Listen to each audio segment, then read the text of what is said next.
കേരളം കണ്ട ഏറ്റവും വലിയ പ്രകൃതി ദുരന്തത്തിലൊന്നായി മാറിയിരിക്കുകയാണ് വയനാട്ടിലെ ഉരുൾപൊട്ടൽ. മേപ്പാടി പഞ്ചായത്തിലെ മുണ്ടക്കയിലും ചൂരൽമലയിലുമായി പ്രകൃതിയുടെ കലിതുള്ളലിൽ ജീവൻ നഷ്ടമായവരുടെ സംഖ്യ ഉയർന്നുകൊണ്ടിരിക്കുകയാണ്. വനമേഖലയിലെ കയ്യേറ്റവും അനധികൃത കെട്ടിട നിർമ്മാണവും പ്രകൃതി ചൂഷണവുമെല്ലാം ഈ ദുരന്തത്തിന് പിന്നിലുണ്ട്. ഈ ദാരുണ സംഭവത്തിന് പിന്നാലെ സമൂഹ മാധ്യമങ്ങളിലും ദേശീയ മാധ്യമങ്ങളിലും പരിസ്ഥിതി ശാസ്ത്രജ്ഞനായ മാധവ് ഗാഡ്ഗിലിന്റെ വാക്കുകൾ ചർച്ചയാവുകയാണ്. ഗാഡ്ഗിലിനെ അനുകൂലിച്ചും പ്രതികൂലിച്ചും നിരവധി പേരാണ് രംഗത്തെത്തിയിരിക്കുന്നത്. പശ്ചിമഘട്ടം ആകെ തകർക്കപ്പെട്ടിരിക്കുന്നു. ഇനിയും നടപടിയെടുത്തില്ലെങ്കിൽ കേരളത്തെ കാത്തിരിക്കുന്നത് വലിയ ദുരന്തമാണ്. അതിന് നിങ്ങൾ വിചാരിക്കും പോലെ യുഗങ്ങളൊന്നും ആവശ്യമില്ല. 4-5 വർഷം മതി. അന്നും ഞാനും നിങ്ങളും ജീവനോടെ കാണും.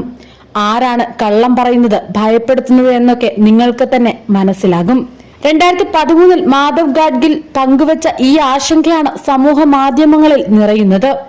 അന്ന് അദ്ദേഹത്തിന് പരിഹാസമാണ് നേരിടേണ്ടി വന്നതെങ്കിൽ ഇപ്പോൾ ഗാഡ്ഗിൽ പറഞ്ഞതാണ് ശരിയെന്ന് തെളിഞ്ഞിരിക്കുന്നു.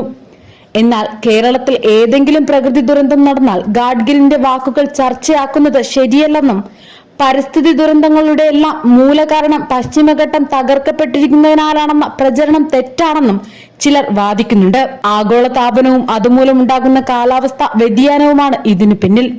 ഇതൊന്നും മലയാളികളുടെ സംഭാവനയോ കയ്യിൽ നിൽക്കുന്ന കാര്യമോ അല്ലെന്നും ഇവർ വ്യക്തമാക്കുന്നു. എങ്കിലും ഗാഡ്ഗിൽ റിപ്പോർട്ടിൽ പറയുന്ന കാര്യങ്ങൾ ഗൗരവത്തോടെ എടുക്കാൻ നാം ഇനിയും വൈകിക്കൂടാ.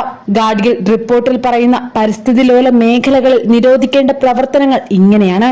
പശ്ചിമഘട്ടത്തിൽ ജനിതക മാറ്റം വരുത്തിയ വിളകൾ പാടില്ല. 3 വർഷം കൊണ്ട് പ്ലാസ്റ്റിക് ബാഗുകളുടെ ഉപയോഗം ഒഴിവാക്കണം. പുതിയ പ്രത്യേക സാമ്പത്തിക മേഖലകളും ഹിൽ സ്റ്റേഷനുകളും അനുവദിക്കരുത്. പൊതു ഉടമസ്ഥതയിലുള്ള ഭൂമി സ്വകാര്യമാക്കരുത്. പുതിയ കയ്യേറ്റങ്ങൾ അനുവദിക്കരുത്. വനഭൂമി വനേതര ആവശ്യങ്ങൾക്കും കൃഷിഭൂമി കാർഷികേതര ആവശ്യങ്ങൾക്കും വകമാറ്റരുത്. പരിസ്ഥിതി സൗഹാർദ്ദമായ കെട്ടിട നിർമ്മാണ മാർഗനിർദ്ദേശങ്ങൾ ഉണ്ടാക്കണം. പ്രാദേശിക ജൈവ വിഭവങ്ങൾ ഉപയോഗിച്ചുള്ള വ്യവസായങ്ങൾ പ്രോത്സാഹിപ്പിക്കണം. നിയമവിരുദ്ധ ഖനനം അടിയന്തരമായി നിർത്തണം. ജലവിഭവ പരിപാലനം വികേന്ദ്രീകരിക്കണം. ശാസ്ത്രീയ സംവിധാനങ്ങളുടെ സഹായത്തോടെ ജനകീയ പങ്കാളിത്തത്തിൽ ജലത്തിന്റെ ഗുണവും പുഴയുടെ ഒഴുക്കും മെച്ചപ്പെടുത്തണം. രാസ കീടനാശിനികളുടെയും കളനാശിനികളുടെയും ഉപയോഗം ക്രമേണ ഒഴിവാക്കി ജൈവ കൃഷി പ്രോത്സാഹിപ്പിക്കണം. ജൈവ കൃഷിയിലേക്ക് മാറുന്ന ഘട്ടത്തിൽ കർഷകർക്ക് സാമ്പത്തിക സാങ്കേതിക സഹായം ലഭ്യമാക്കണം. 2 കന്നുകാലിയെങ്കിലുമുള്ള കുടുംബത്തിന് ബയോഗ്യാസ് പ്ലാന്റ് നിർമ്മിക്കാൻ സഹായം നൽകണം. തീവ്ര അതിതീവ്ര മലിനീകരണമുള്ള വ്യവസായങ്ങൾ ഉപേക്ഷിക്കണം. സൗരോർജ ഉപയോഗം പ്രോത്സാഹിപ്പിക്കണം. വികേന്ദ്രീകൃത ഊർജ ആവശ്യങ്ങൾക്ക് ജൈവമാലിന്യ സോളാർ ഉറവിടങ്ങൾ ഉപയോഗിക്കണം. സ്വാഭാവിക കാലാവധി അതിക്രമിച്ച താപനിലയങ്ങളും ഡാമുകളും ഘട്ടം ഘട്ടമായി ഡീകമ്മീഷൻ ചെയ്യണം. സ്ഫോടക വസ്തുക്കൾ ഉപയോഗിച്ചുള്ള മത്സ്യബന്ധനം നിരോധിക്കണം. വനാവകാശ നിയമത്തിന് കീഴിൽ ചെറുകിട പാരമ്പര്യ ഭൂ ഉടമകളുടെ അവകാശം അംഗീകരിക്കണം. പുതുതായി ഖനനത്തിന് അനുമതി നൽകരുത് എന്നിങ്ങനെയാണ് ഗാഡ്ഗിലിന്റെ നിർദ്ദേശങ്ങൾ.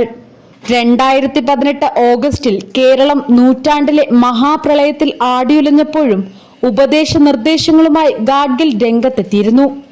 ഏറ്റവും ദൗർഭാഗ്യകരമായ ദുരന്തമാണ് കേരളത്തിൽ സംഭവിച്ചതെന്നും ഇത് മറികടക്കാൻ ഹ്രസ്വകാല ദീർഘകാല പദ്ധതികൾ സംസ്ഥാന സർക്കാർ ആവിഷ്കരിക്കേണ്ടതുണ്ടെന്നും അദ്ദേഹം വ്യക്തമാക്കിയിരുന്നു.